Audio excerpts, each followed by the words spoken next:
Hello friends! Today I have a super special video for you. Some of the other YouTubers based in the British Isles and I got together to do a collaboration. I was inspired by the Doll Fairies Mystery Box Challenge that I joined in 2021, so I asked Cabinet of Creations, Diamonds of Craft, Splendidmiscellany, Stephoodoll and Stitchwick Creations to join me in a materials box swap collaboration. In the group chat, we accidentally started calling it the Magic Box Swap, and it kind of stuck, so this is the Magic Box Collaboration 2022. We definitely want to keep going and do this again. Each of us would put together a box of materials based on a theme, and then send it to a different person in the collab, Secret Santa style. After chatting, we decided that we wanted to make a D&D style adventurers party. We decided between us what character classes we would like to include, and narrowed it down to 6 by voting. Between us, we decided on a budget of £20, and the minimum things that we would include, which were total of 2 fat quarters worth of fabric with 2 different types of fabric, 2 different types of trim, but everyone went way above and beyond that. We also decided that each doll artist could create whatever race they wanted with whichever doll base they wanted. Because I was the organizer, it was up to me to figure out who would fill each box and then who would receive each box. I used a random spinner to decide, and this is how it turned out. Cabinet of Creations made a necromancer themed box and then sent it to Stitchwick Creations. Stitchwick Creations made a box based on the theme of Bard and then sent that to Diamonds of Crafts. Stephoodoll made a Ranger themed box and then sent that to Cabinet of Creations. Splendidmiscellany made a Rogue themed box and sent that to Stephoodoll. I made a Druid themed box and sent that to Splendidmiscellany. And then Diamonds of Crafts made a Fighter themed box and sent that to me. Once you've finished watching my video, don't forget to go and check out everybody else's videos. Links are in the description box. Of course, because I told everybody which they'd be filling and what they'd be sending and where to send it, I knew what was going where and what I would be receiving, but of course the contents of the box were still a mystery to me, so I knew the class, but that's it. So I put together my box and sent it off, and then a few days after I sent mine, I received my box. So here's the footage. It was huge. Diamonds of Crafts, thank you so much. You put loads in. Yeah, so you're gonna have to bear with the mess. I love her sticker. Oh my goodness. Ah! That's cute. That's so cute. Oh, thank you. Aw. Aw. Yay. Yeah! Oh my god! She's got a dimo as well. I've got one. Oh, what? That's so many sweet. Okay, yeah. Ooh, okay. Ooh, that's really cool. Interesting. This is really cool. That's awesome. Super red and a little bit of white. This is pretty black. Oh, stripes are different in silver. Cool. And some lolly sticks. Skewers as well. Oh. Meow. Hi, Bubba. Oh, interesting. These are really cool trims. Like a braided leather cord and like a regular. I don't think they're real leather. Hey, oh, are they rhinestones? Oh wow, loads of rhinestones. Like. These are awesome. They're really cool. They're pretty. And thank you so much. Some like little moons in there as well. Thank you, Sarah. This is way too much. Wow, some really tiny ones and loads of buckles. Oh my goodness. Like foam. Board and thinner. Should we have a look at the sweets as well? A bunny! Mawam! Mini egg. Ah! Oh my god, Sarah, you're a mind reader. Ooh, millions. Oh man, millions rages. Galaxy. Yummy! Thank you! Thanks, Sarah. Awesome! I was worried that we would all end up making elves, so I wanted to do a lesser known D&D race, and I landed on Tortle. I have this busted up Jackson Jekyll doll. Because I'm going to be doing so many mods, I thought this would be a good place to start. I noticed that his legs were held on with elastic and decided to turn him into a BJD. I prepped the doll as usual. I shaved his head, then I used my hairdryer to soften the vinyl head, took his head off, used a screwdriver to scrape the inside of his head to dislodge the glue and the hair, pulled everything out from inside his head,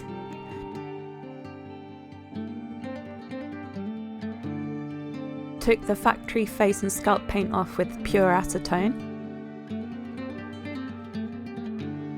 and then struggled to remove this eyebrow piercing.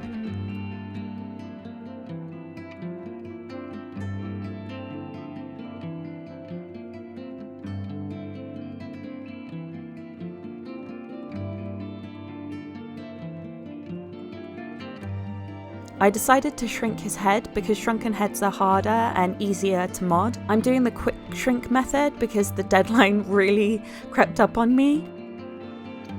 I put him in 100% acetone for 3 hours. I don't have a jar, so I decided to use this measuring jug with some cling film over the top. So this is now after that 3 hours. I got a lot of tears doing this method. I prefer the slow method for sure. Once he's dry, I'm going to come back to the head and tell you how I modded that. To be able to turn him into a BJD, I'm going to need to totally strip him. The legs weren't a problem at all, I just snipped the elastic and pulled them out. The arms, however, I have no idea what's going on inside there. I thought I could just snap them off. Turns out I couldn't, so I decided to work on the neck peg, which I really struggled with.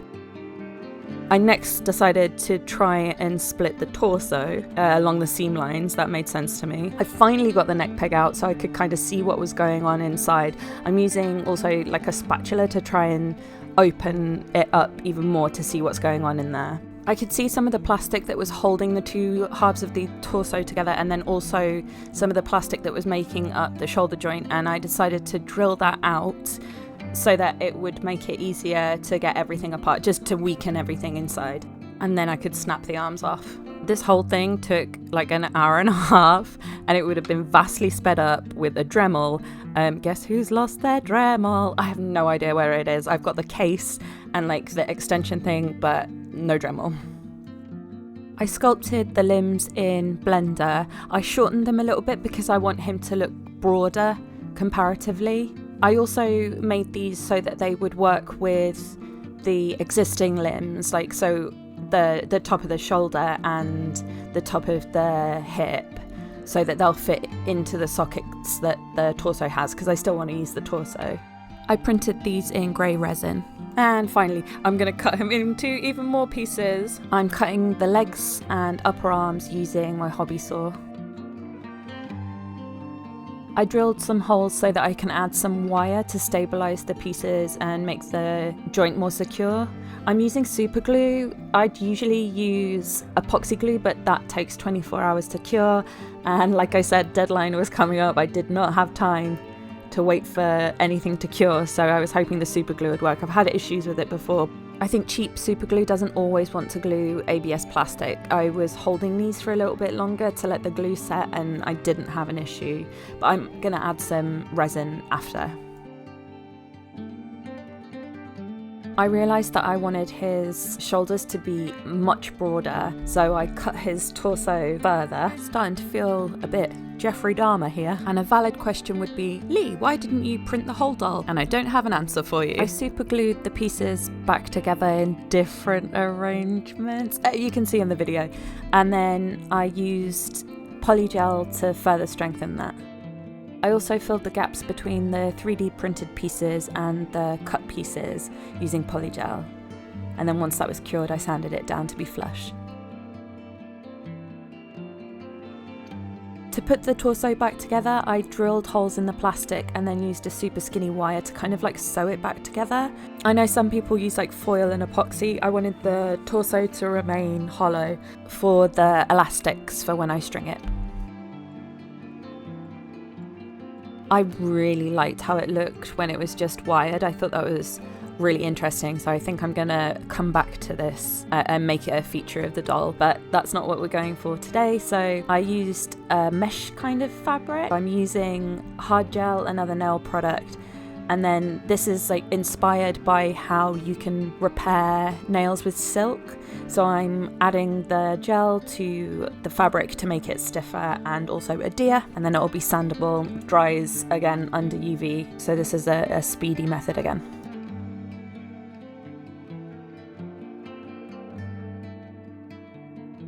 The gap at the waist was only small, so I could use polygel here.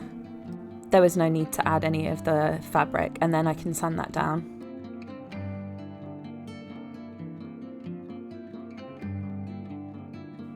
Using polygel, I added some definition to his chest.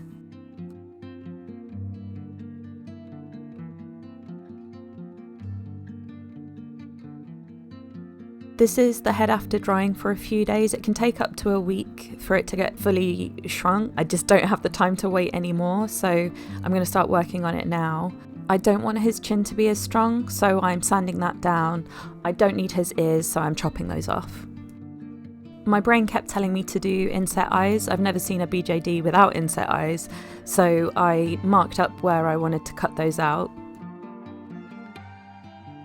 I realised I was going to need to access the inside of his head to be able to string him as a BJD, so I cut the top of his head off, which made the head kind of collapse. At this point, I cut out the holes he'll need for eyes.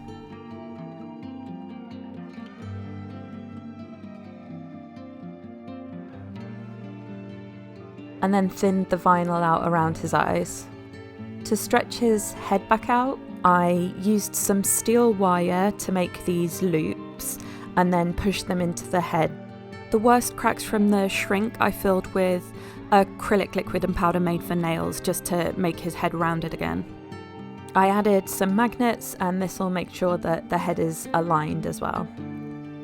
I started sculpting with epoxy sculpt. I'm not a very confident sculptor with epoxy sculpt, so I did a reasonably rough pass, just kind of getting the shapes that I wanted to, and I'll add more details and sand it down later. After that was dry, I added some scars. I wanted to add some scales to his face, so I used the different sizes of rhinestones that I received in the box. I know this looks really weird at this point, but I'm going to be giving it a spray with automotive putty, which will fill in some of the gaps and it will make it look like scales, I promise. Onto the shell. I received craft foam in my box. I've never worked with craft foam in this way, but I thought it would be a really good way to make the shell. I wanted it thicker than the craft foam I received, so I used contact cement to stick some layers together. Turtle shells often have visible layers, so I thought even if this didn't look perfect, it would create an effect that I was okay with. I looked a lot at my own turtle, I have a turtle, for inspo. And when I found my turtle, she was smashed on the side of the road, so like now she already has battle damage, and I wanted to add this to my Tortle. At first I cut these pieces quite roughly, and then I cut down my pattern and cut them more accurately. The base of the carapace I'm making in 2 pieces so that it has a good dome, and then I sanded the edges to give them a realistic look. I'd planned where I wanted the dome to go, but contact cement is incredibly strong. So when I missed and put it on wonky, I could not get it off, not for lack of trying. So I then had to trim the shell down again. Whoops.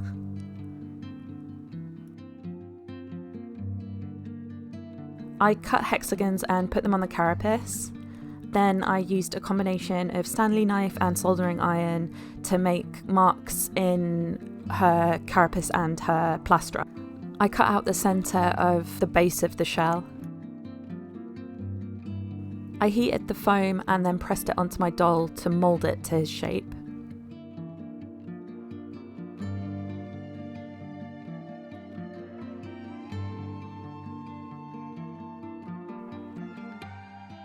And added battle damage with a soldering iron. One of my ideas for this character is that his comrade has fallen and he's been really affected by this death, and so he's used a piece of his fallen comrade's armour to repair his shell. I'm using acrylic liquid and powder for nails to add details to this piece of armour, and I used more rhinestones to look like rivets. I used some of the leftover epoxy sculpt to make the heads of the weapons. I wanted them to look rough like stones. Once they were dry, I used a craft knife to cut some more angles into the stones.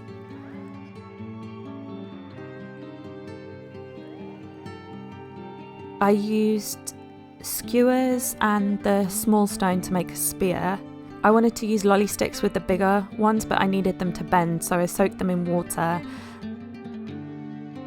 and then used a combination of wire and clamps to make them bend around the stone.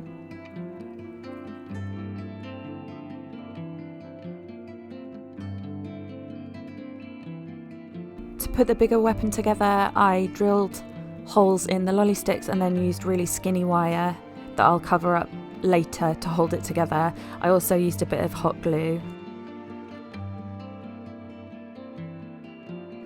For the spear, I drilled through the epoxy stone and then wrapped wire around the sticks and through the stone.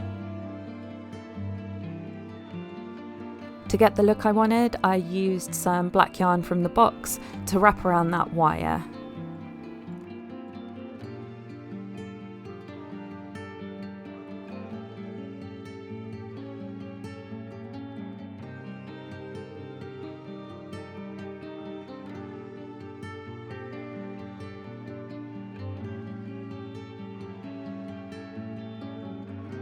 I trimmed the tops of the spear sticks with wire cutters. I used my wire cutters to kind of crunch up the ends of the sticks to make them look broken. I sprayed the head and torso with automotive putty and the shell got a spray with a primer.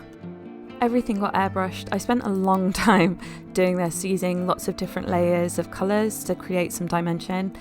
I obviously filmed all of it with my hand in front of the camera. I'm going to be doing some videos specifically on airbrushing exclusively to my Patreon in the future. If that's something you're interested in, make sure to go and check out the link in the description box. Back to the head and body. To pick out the details, everything got dry brushed. The head and body with a light green, especially on the scaly parts of the moulds. I picked out some of the details on the head, like the scars. I found it really weird not doing more on the head, and I think I felt like I needed to do more, so I was like hanging around on it. I painted the claws black. I had an error, I had a print veil on one of the feet and he lost a toenail, but that's just going to become a feature now.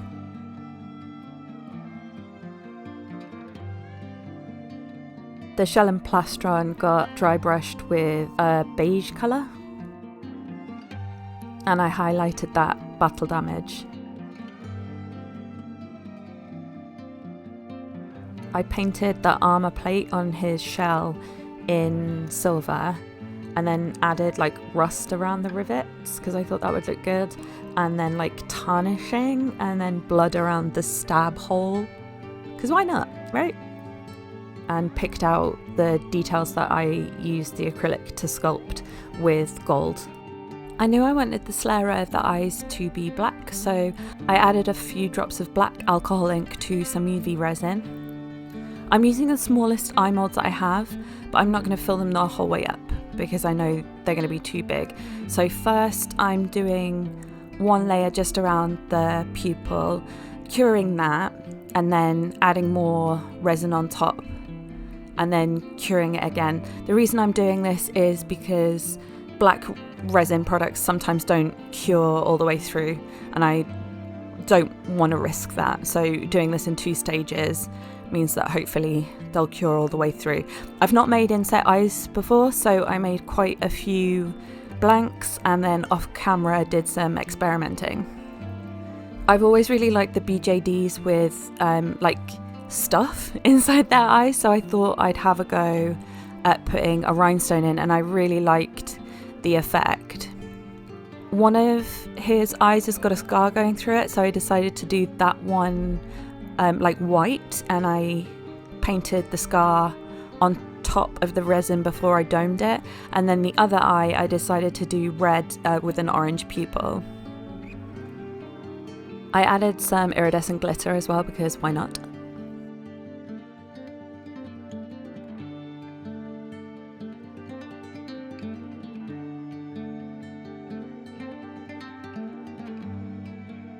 On to accessories.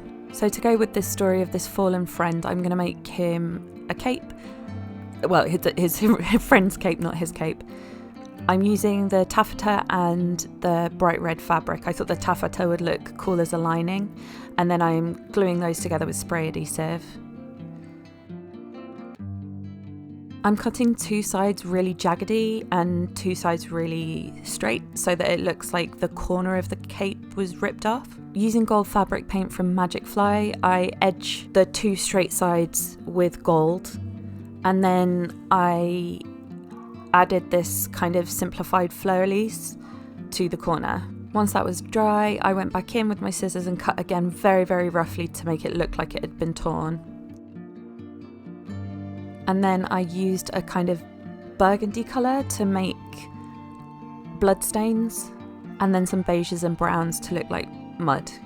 I made this simple pattern to make a bag of holding. I thought, you gotta have a bag of holding, right?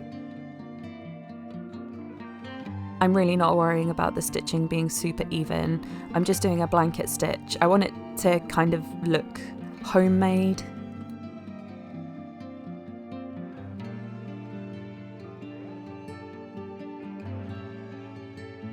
And then I use this black fabric to make a coin purse.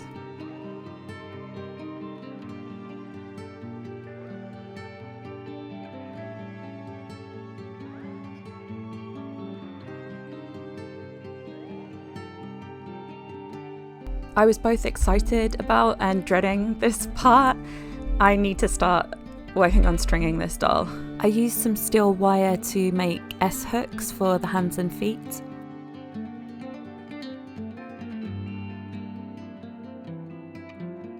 I used blue tack to set the eyes into the head.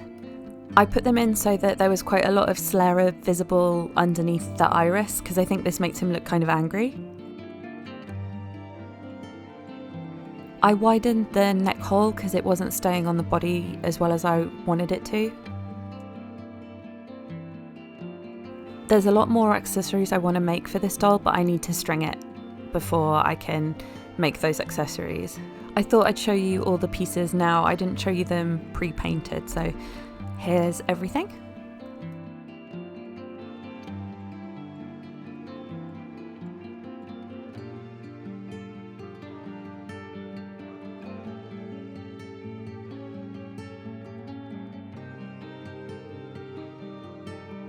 I think the feet are my favourite, but I like the forearms and shins a lot too. I'm using 1.5mm elastic to thread the body. The holes in the legs are a lot bigger than the ones in the arms. I couldn't get the ones in the arms any bigger without getting the resin super thin. The first leg's really easy to thread, but then the rest was a bit tricky, so I ended up adding some wire to the end of the elastic to be able to thread it more easily. I found this really like threading beads. When I was a kid, I used to make dolls from beads, and this really reminded me of that.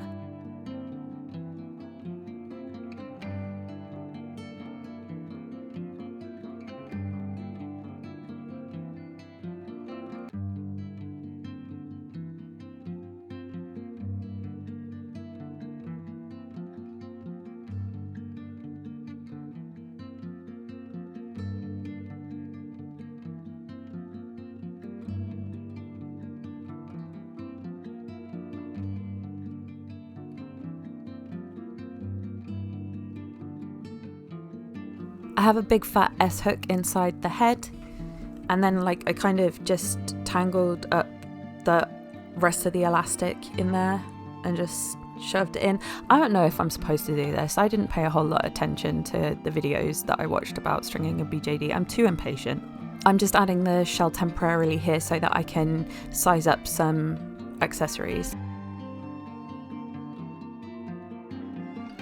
I used all the really cool trims to kind of make him look battle ready and prepared for his adventures.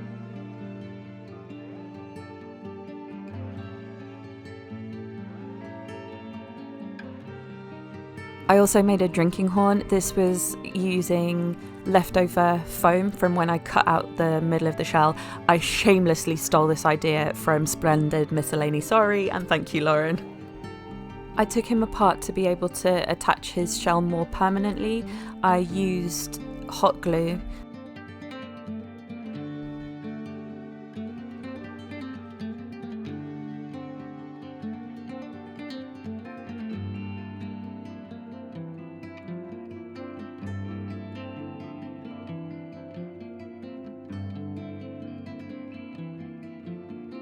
This is a kind of strappy backpack thingy, so I can hang a lot of his accessories off it. He's got a necklace on as well that I made. And then to make sure that the accessories on the shell will stay where I want them to, I'm bending some flathead pins, which I can then just pin straight into the foam shell.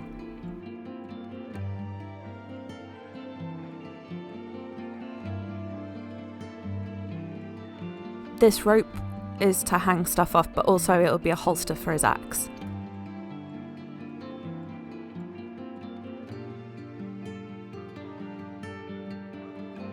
This is the coin pouch I made. And the bag of holding.